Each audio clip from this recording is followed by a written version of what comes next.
एक चोर था गोवर्धन डाकू, बहुत नामी डाकू था। बिल्कुल सरल उदाहरण में तुम्हें बताया है। तो एक दिन राज कर्मचारियों ने उसका पीछा किया। अब वो भागा, घोड़ा भी छोड़ दिया, पैदल भागा। तो एक जगह देखा बहुत सत्संग हो रहा था, कथा हो रही थी। पंडित परशुराम जी महाराज कथा कर रहे थे, करमैती बाई के पिता। ये प्रमाणित कथा हम आपको बता रहे। तो उस सभा में घुस गया। तो राज कर्मचारी आए, सोचा सभा में चोर कैसे हो सकता है, यहां तो चोर घुसने का साउंड। तो अब उसको पाया ही नहीं।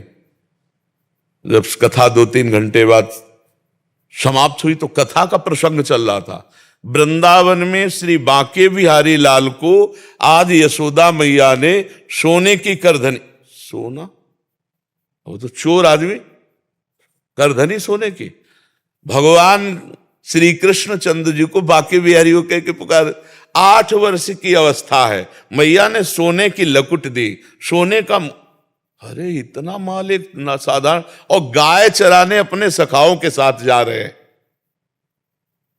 कथा समाप्त हुई, नजदीक पहुंचा, चाकू निकाली, पंडित परशुराम जी के गले में लगाई।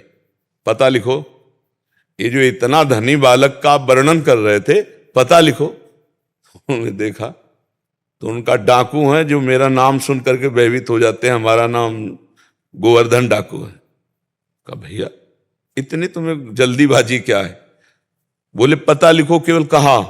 बोले मथुरा क्षेत्र वृंदावन, बाप का नाम नंद बाबा, कन्हैया, गाय चराना। पर सुनो, ये तुम्हारे जैसे डाकू उसको चोरी नहीं कर सकते, बहुत नटनागर, बहुत प्रवीण बालक है वो। तो उन्होंने कहा तुम हमको ऐसा समझते हो, अकेले अकेले राजाओं के महलों को लूट लिया है। बोले फिर भी नहीं लूट सकते, बहुत प्रवीण है। तो उनका कसम खाता हूं, जब तक उसे लूट नहीं लूंगा तब तक पानी नहीं पीऊंगा।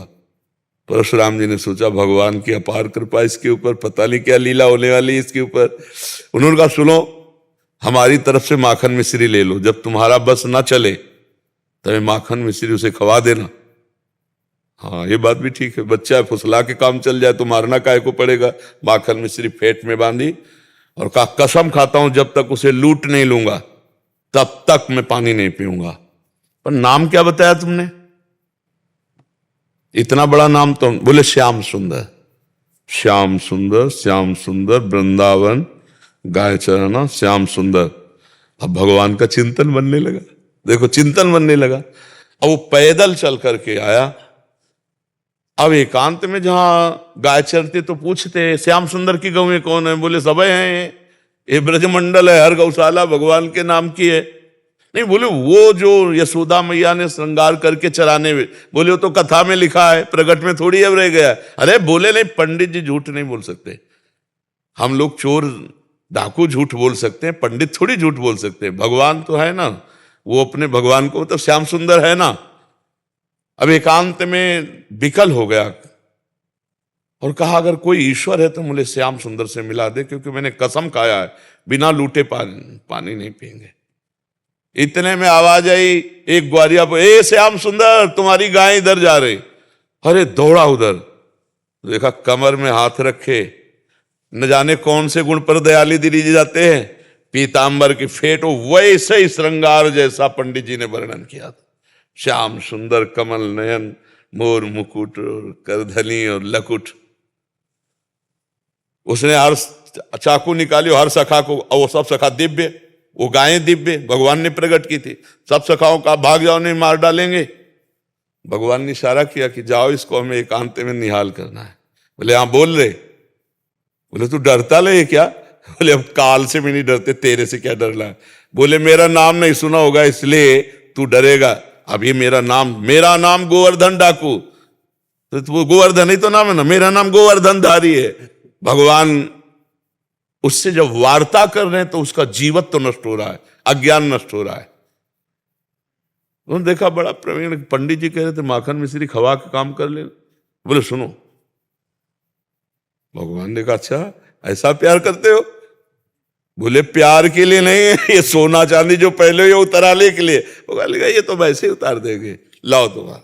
माखन मिश्री खाई और कहा थोड़ा तुम खाओ, और जे भी भगवान ने चखाया उसे भगवत अज्ञान हो गया। अब भगवान को साष्टांग दंड, प्रभु प्रभु। एक बात सुनी कि कन्हैया गाँव में चरा रहा है, चल पड़ा, कसम खा ली तो भगवान मिल गए। यहाँ जीवन व्यतीत हुआ जाता है, हलवा पूड़ी खा करके दिनचर्या का बैलेंस बनाते रहते हैं, तो भगवान कहाँ मिले? जब भूख प्यास सहकर केवल भगवान के दर्शन के लिए, तो भगवान उसी समय प्राप्त हो जाते हैं। हम लोग सुनते बहुत हैं, समझदार बहुत हैं, नहीं करना चाहिए ये भी जानते हैं, लेकिन भजन ना होने के कारण हम उसको उतार नहीं पाते हैं। भजन शुरू करो, अभी बात बन जाए। नाम जप करो और निश्चय करो कि मुझे इस मार्ग में चलना है, तो पापाचरण नहीं करना है, गंदी बात नहीं करनी, किसी को दुख नहीं देना, किसी का अहित नहीं करना, तो मंगल शुरू हो जाए। अभी दिव्यता आने लगे अंदर, अंदर की दिव्यता, ये बाहर शरीर का राग छूट जाता है।